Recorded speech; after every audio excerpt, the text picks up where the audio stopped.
मन की बात में एक बार फिर बात होगी देश की सफलताओं की, देशवासियों की उपलब्धियों की। पिछले कुछ हफ्तों में स्पोर्ट्स हो, साइंस हो या संस्कृति, बहुत कुछ ऐसा हुआ है जिस पर हर भारतवासी को गर्व है। अभी हाल ही में शुभांशु शुक्ला की अंतरिक्ष से वापसी को लेकर देश में बहुत चर्चा हुई। जैसे ही शुभांशु धरती पर सुरक्षित उतरे, लोग उछल पड़े। हर दिल में खुशी की लहर दौड़ गई। पूरा देश गर्व से भर गया। मुझे याद है, जब अगस्त 2023 में चंद्रयान-3 की सफल लैंडिंग हुई थी, तब देश में एक नया माहौल बना। साइंस को लेकर, स्पेस को लेकर बच्चों में एक नई जिज्ञासा भी जागी। अब छोटे छोटे बच्चे कहते हैं, हम भी स्पेस में जाएंगे, हम भी चांद पर उतरेंगे, स्पेस साइंटिस्ट बनेंगे।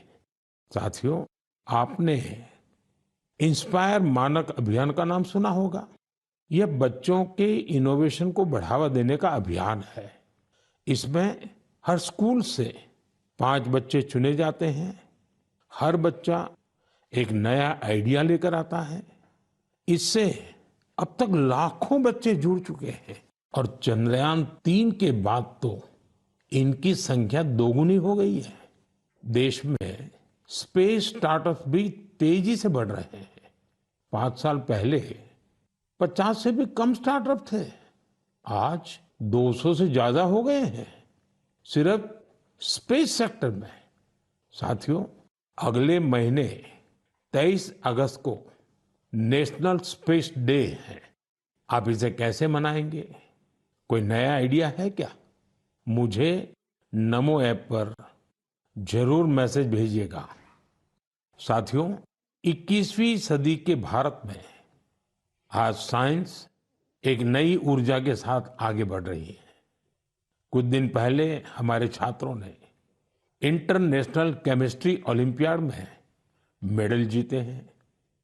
देवेश पंकज, संदीप कुची, देवव्रत प्रियदर्शी और उज्जवल केशरी, इन चारों ने भारत का नाम रोशन किया। मैथ्स की दुनिया में भी भारत ने अपनी पहचान को और मजबूत किया है। ऑस्ट्रेलिया में हुए इंटरनेशनल मैथमेटिकल ओलंपियाड में हमारे स्टूडेंट्स ने 3 गोल्ड, 2 सिल्वर और 1 ब्रॉन्ज मेडल हासिल किया है। साथियों, अगले महीने मुंबई में एस्ट्रोनॉमी और एस्ट्रोफिजिक्स ओलंपियाड होने जा रहा है। इसमें 60 से ज्यादा देशों के छात्र आएंगे, वैज्ञानिक भी आएंगे।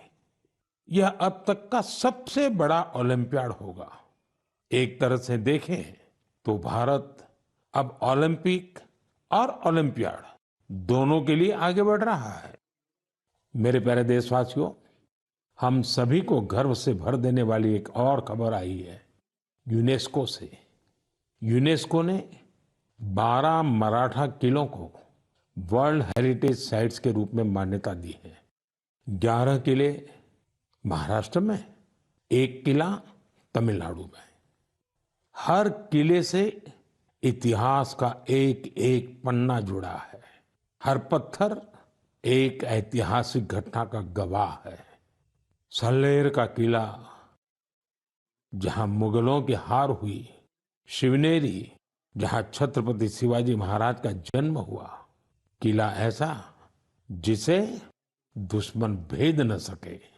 खांदेरी का किला, समुद्र के बीच बना अद्भुत किला।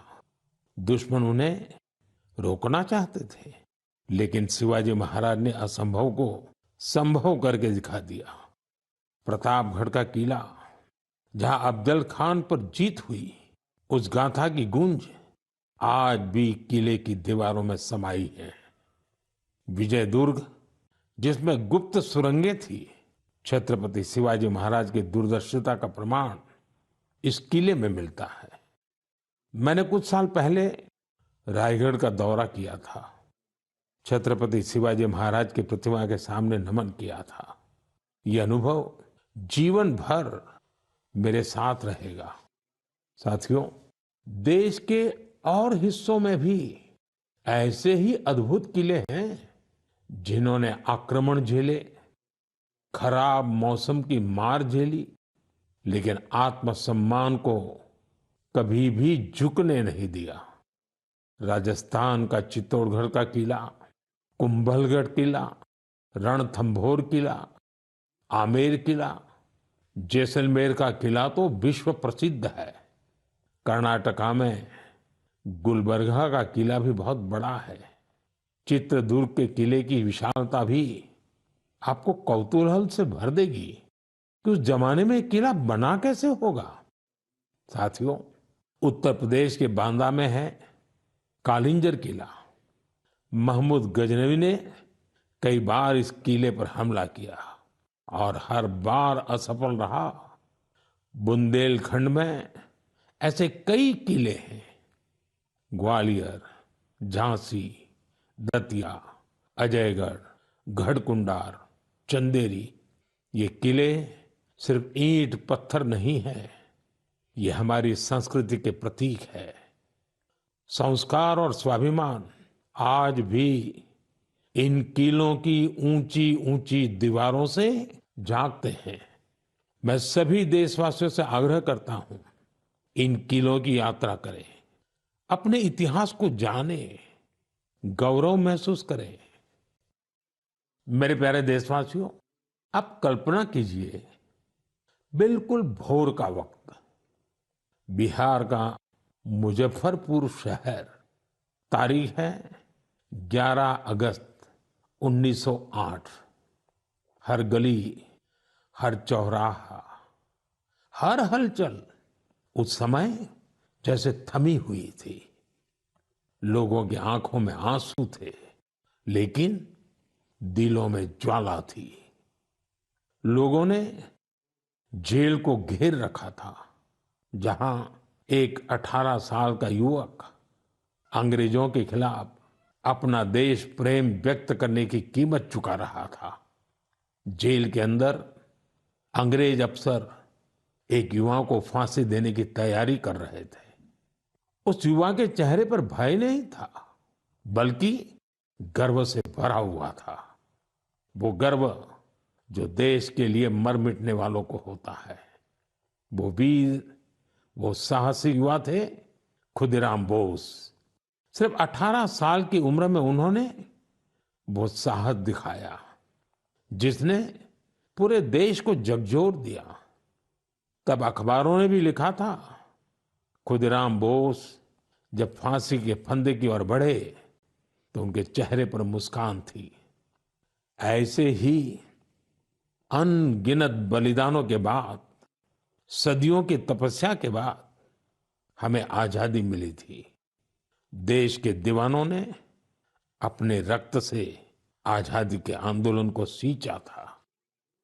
साथियों, अगस्त का महीना इसीलिए तो क्रांति का महीना है। 1 अगस्त को लोकमान्य बाल गंगाधर तिलक की पुण्यतिथि होती है। इसी महीने 8 अगस्त को गांधी जी के नेतृत्व में भारत छोड़ो आंदोलन की शुरुआत हुई थी। फिर आता है 15 अगस्त, हमारा स्वतंत्रता दिवस। हम अपने स्वतंत्रता सेनानियों को याद करते हैं, उनसे प्रेरणा पाते हैं।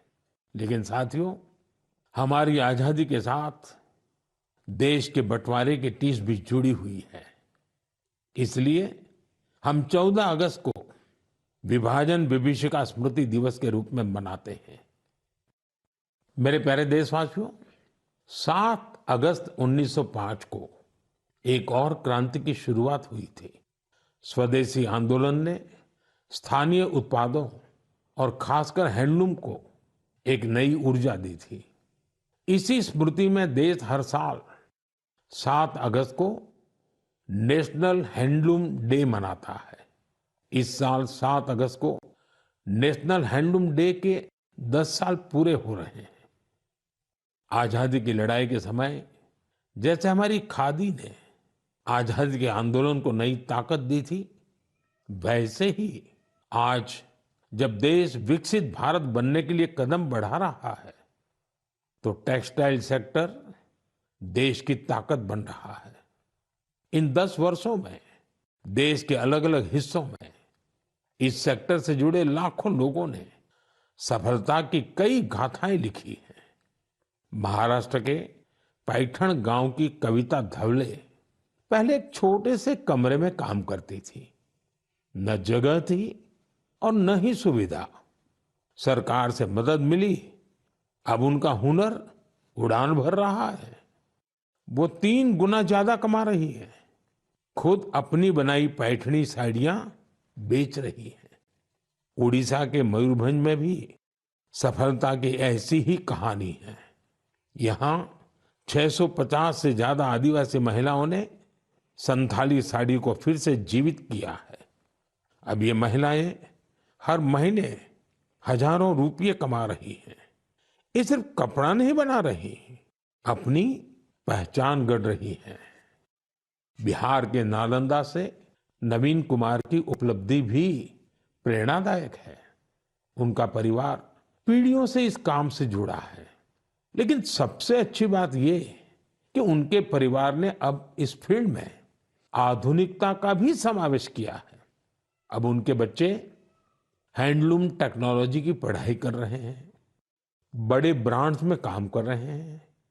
ये बदलाव सिर्फ एक परिवार का नहीं है, ये आसपास के अनेक परिवारों को आगे बढ़ा रहा है। साथियों, टेक्सटाइल भारत का सिर्फ एक सेक्टर नहीं है, ये हमारी सांस्कृतिक विविधता की मिसाल है। आज भारत में 3000 से ज्यादा टेक्सटाइल स्टार्टअप सक्रिय हैं। कई स्टार्टअप्स ने भारत की हैंडलूम पहचान को ग्लोबल हाइट दी है। साथियों, 2047 के विकसित भारत का रास्ता आत्मनिर्भरता से होकर गुजरता है और आत्मनिर्भर भारत का सबसे बड़ा आधार है वोकल फॉर लोकल। जो चीजें भारत में बनी हो, जिसे बनाने में किसी भारतीय का पसीना बहा हो, वही खरीदे और वही बेचे। ये हमारा संकल्प होना चाहिए।